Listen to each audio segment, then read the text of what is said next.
Hello friends, આજે હું તમારી સાથે શેર કરીશ ક્રિસ્પી અને કુરકુરી ફિંગર ચિપ્સ, અને એ પણ એકદમ નવી રીતે. તો આ રીતની ચિપ્સ ફક્ત 15 થી 20 મિનિટમાં બની જાય છે. તેમાં આપણે બટેટામાં થોડા રેગ્યુલર મસાલા અને એક એવી વસ્તુ ઉમેરશું કે ચિપ્સ ખાવામાં સોફ્ટ હોવાની સાથે લાંબા સમય સુધી ક્રિસ્પી રહેશે. અને ચિપ્સ સાથે રેસ્ટોરન્ટમાં સર્વ થતા શેઝવાન મેયો ડીપ અને ગાર્લિક ડીપ ફક્ત 2 મિનિટમાં તૈયાર કરશું. તો જનરલી આપણે બટેટાને કટ કરીને ચિપ્સને બનાવતા હોય છે, પણ ચિપ્સ બનાવવાની આ રીત એકવાર ચોક્કસથી ટ્રાય કરવા જેવી છે. તે સ્વાદમાં જબરજસ્ત લાગે છે. તો ચાલો રેસીપી શરૂ કરીએ. એકદમ નવી રીતે ફિંગર ચિપ્સ બનાવવા મેં આ વજનમાં 600 ગ્રામ અને 3 મીડિયમ સાઇઝના બટેટા લીધેલા છે. તો બટેટાના આ માપથી થાળી ભરાય તેટલી ચિપ્સ તૈયાર થશે. તો હવે એક બટેટાને લઈને પીલરની મદદથી તેના છાલના ભાગને કાઢી લઈએ. હવે બટેટાને મીડિયમ થિક સ્લાઇસમાં કટ કરી લઈએ. હવે સ્લાઇસને ભેગી કરીને બટેટાના નાની સાઇઝના ટુકડા કરી લઈએ. તો મેં આ ત્રણેય બટેટામાંથી આ રીતના નાની સાઇઝના ટુકડા તૈયાર કરી લીધેલા છે. હવે તેને પાણીમાં એડ કરી દઈએ અને સારી રીતે ધોઈ લઈએ, જેથી બટેટા ઉપર રહેલો સ્ટાર્ચ નીકળી જાય. તો મેં બટેટાને ધોઈ લીધેલા છે. હવે તેમાં રહેલું બધું જ પાણી કાઢી લઈએ. હવે બટેટાને બાફવા માટે મેં 3 થી 4 કપ જેટલા પાણીને ગરમ કરી લીધેલું છે. તો પાણી આ રીતના ઉકળવા લાગે એટલે તેમાં કટ કરેલા બટેટાના પીસને એડ કરી દઈએ. સાથે સ્વાદ પ્રમાણે મીઠું એડ કરીને તેને સારી રીતે મિક્સ કરી લઈએ.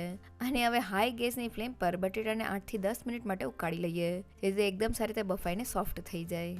તો લગભગ 8 થી 9 મિનિટ જેવું થઈ ગયું છે, અને બટેટાના પીસને ચમચીમાં લઈને ચેક કરીએ તો તે એકદમ સારી રીતે બફાઈને મેશ થઈ જાય છે. તો ગેસની ફ્લેમ બંધ કરી દઈએ અને બટેટાના પીસમાં રહેલું પાણી ચાયણાની મદદથી કાઢી લઈએ.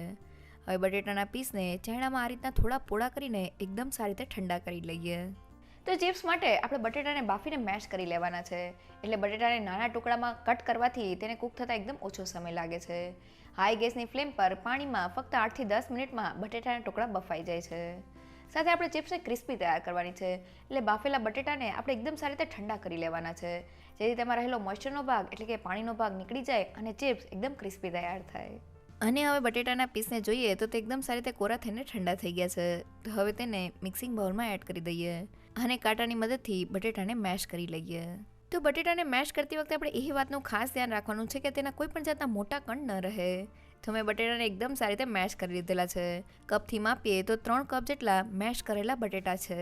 હવે તેમાં સ્વાદ પ્રમાણે મીઠું એડ કરી દઈએ. સાથે તીખાશ માટે મેં 1 મોટી ચમચી જેટલા રેડ ચીલી ફ્લેક્સ એટલે કે અધકચરા ક્રશ કરેલા સૂખા લાલ મરચાં લીધેલા છે. સાથે અડધા કપ જેટલા ઝીણા સુધારેલા કોથમીરના પાન એડ કરી દઈએ. અને હવે આપણે આ ચિપ્સને ક્રિસ્પી તૈયાર કરવાની છે.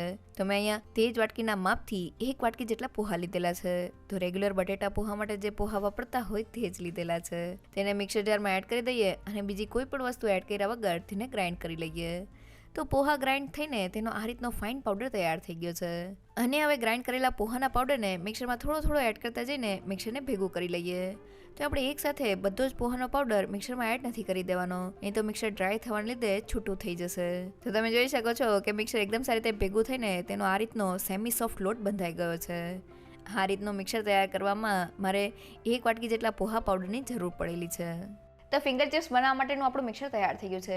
અહીંયા મિક્સરમાં આપણે વધુ પડતા મસાલા એડ નથી કરવાના. બસ થોડું મીઠું અને થોડા અધકચરા સૂકા લાલ મરચાં એટલે કે રેડ ચીલી ફ્લેક્સ એડ કરવાથી પણ આપણી ચિપ્સ સ્વાદમાં એકદમ ટેસ્ટી લાગે છે. સાથે ચિપ્સને ક્રિસ્પી બનાવવા માટે મેં તેમાં પોહાનો પાવડર એડ કરેલો છે. પોહાનો પાવડર બટેટાને એક બાઇન્ડિંગ આપે છે. સાથે તે બટેટામાં રહેલા બધા જ પાણીને એબ્ઝોર્બ કરીને ચિપ્સને લાંબા સમય સુધી ક્રિસ્પી અને કુરકુરી બનાવે છે. 3 કપ જેટલા બાફેલા બટેટા સાથે મેં 1 કપ જેટલો પોહાનો પાવડર લીધેલો છે. પોહાનો પાવડર આપણે બટેટામાં થોડો એડ કરતો જવાનો છે, જેથી બટેટામાં રહેલું પાણી એબ્ઝોર્બ થાય અને મિક્સર એકદમ સારી રીતે બાઇન્ડ થઈ શકે. અહીંયા પોહાના પાવડરની જગ્યાએ તમે કોર્નફ્લોરનો ઉપયોગ પણ કરી શકો છો, પણ પોહાના પાવડરથી વધુ સારું રિઝલ્ટ આવે છે. હવે તૈયાર થયેલા ફિંગર ચિપ્સના મિક્સરને આપણે જરા પણ રેસ્ટ નથી આપવાનો. તો મિક્સરના 2 ભાગ કરી લઈએ અને એક ભાગને વણવા માટે લઈ લઈએ, જ્યારે બીજા ભાગને આપણે ઢાંકી દેવાનો છે, જેથી તે ડ્રાય ન થાય. હવે મિક્સરને પાટિયા ઉપર રાખીને હાથેથી થોડું પ્રેસ કરી દઈએ અને હવે તેને વેલણની મદદથી વણી લઈએ. તો મિક્સરને વણતી વખતે તે કિનારીથી આ રીતના થોડું ફાટી જાય છે. તો કિનારીને સરખા કરતા જઈએ અને મિક્સરને વણી લઈએ. તો તમે જોઈ શકો છો કે મેં મિક્સરને આ રીતના લાંબા ઓવલ શેપમાં વણી લીધેલું છે. હવે તેને કિનારીથી થોડું કટ કરીને સ્ક્વેર શેપમાં કરી લઈએ. તો મિક્સર આ રીતના સ્ક્વેર શેપમાં કટ થઈ જાય એટલે છરીની મદદથી તેમાંથી મીડિયમ થિક ચિપ્સ તૈયાર કરી લઈએ. તો મેં ચિપ્સને કટ કરી લીધેલી છે.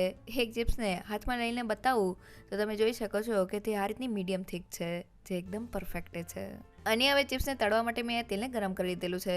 શરૂઆતમાં આપણે ગેસની ફ્લેમ હાઈ રાખવાની છે. હવે ગરમ તેલમાં ચિપ્સને તળવા માટે એડ કરી દઈએ. જો મેં કડાઈમાં સમાય તેટલી ચિપ્સ એડ કરી દીધેલી છે. શરૂઆતમાં આપણે તેને પલટાવાની ઉતાળ નથી કરી દેવાની, નહીં તો ચિપ્સ તૂટી જશે. તો લગભગ 2 મિનિટ જેવું થઈ ગયું છે. હવે ચિપ્સને હળવે હાથે પલટાવી દઈએ. સાથે ગેસની ફ્લેમ મીડિયમ કરી દઈએ, જેથી ચિપ્સ અંદર સુધી એકદમ સારી રીતે તળાઈ જાય. તો મીડિયમ ગેસની ફ્લેમ પર ચિપ્સને તળાતા લગભગ 7 થી 8 મિનિટ જેવું થઈ ગયું છે. અને તે બંને બાજુથી એકદમ સારી રીતે તળાઈને ઉપરથી ગોલ્ડન બ્રાઉન અને ક્રિસ્પી તૈયાર થઈ ગઈ છે. હવે તળાયેલી ચિપ્સને ઝારામાં લઈ લઈએ.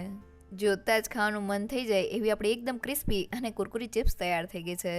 હવે આ રીતના બધી જ ચિપ્સને તળી લઈએ. ચિપ્સને તળતી વખતે આપણે શરૂઆતમાં ગેસની ફ્લેમ હાઈ રાખવાની છે, જેથી ચિપ્સ એકદમ સારી રીતે તેનો શેપ લઈ લે. અને પછી ગેસની ફ્લેમ મીડિયમ કરીને આપણે તેને ક્રિસ્પી તૈયાર કરી લેવાની છે. હવે તૈયાર થયેલી ચિપ્સ સાથે ખાવાની મજા આવે તેવું શેઝવાન ડીપ અને ગાર્લિક ડીપ બનાવી લઈએ. તો સૌથી પહેલાં શેઝવાન મેયો ડીપ બનાવવા માટે મેં આ 4 મોટી ચમચી જેટલું મેયોનીઝ લીધેલું છે. તો બજારમાં આ રીતના પેકેટમાં મેયોનીઝ એકદમ સહેલાઈથી મળી જાય છે. તેને મિક્સિંગ બાઉલમાં એડ કરી દઈએ. સાથે મેં મેયોનીઝથી અડધું એટલે કે 2 મોટી ચમચીલો શેઝવાન સોસ લીધેલો છે. તેને એડ કરીને બંને વસ્તુને સારી રીતે મિક્સ કરી લઈએ. તો બંને વસ્તુ મિક્સ થઈને ફક્ત 1 મિનિટમાં આપણું શેઝવાન મેયો ડીપ તૈયાર થઈ ગયું છે. અને હવે રેસ્ટોરન્ટ જેવું ગાર્લિક ડીપ તૈયાર કરવા મેં અડધા કપ જેટલું દહીં લીધેલું છે. તો આપણે દહીંને આ રીતના થોડું થીક હોય તેવું જ લેવાનું છે. હવે મેં દહીંથી અડધું એટલે કે 1/4 કપ અને ફક્ત 4 મોટી ચમચી જેટલું મેયોનીઝ લીધેલું છે. હવે તેમાં સ્વાદ પ્રમાણે મીઠું, 1 પિંચ જેટલો મરી પાવડર, 1 ચમચી ખાંડ અને મેં 1/4 ટીસ્પૂન જેટલું વિનેગર લીધેલું છે. તમે તેની જગ્યાએ લીંબુના રસનો ઉપયોગ પણ કરી શકો છો. સાથે થોડા કોથમીના પાન એડ કરી દઈએ. અને હવે લસણની ફ્લેવર દેવા માટે મેં 3 મોટી સાઇઝની લસણની કળી લીધેલી છે. તેને ખમણીને મિક્સરમાં એડ કરી દઈએ. તો મેં લસણને ખમણી લીધેલું છે. હવે બધી જ વસ્તુને મિક્સ કરી લઈએ. તો બધી વસ્તુ મિક્સ થઈને 2 મિનિટમાં આપણું રેસ્ટોરન્ટ જેવું ગાર્લિક ડીપ તૈયાર થઈ ગયું છે. એકવાર જરૂરથી ટ્રાય કરજો. તો ફક્ત 2 મિનિટમાં રેસ્ટોરન્ટમાં ચિપ્સ સાથે સર્વ થાય તેવા ડીપ તૈયાર થઈ ગયા છે. તૈયાર થયેલા ડીપ સાથે ચિપ્સને સર્વ કરી લઈએ.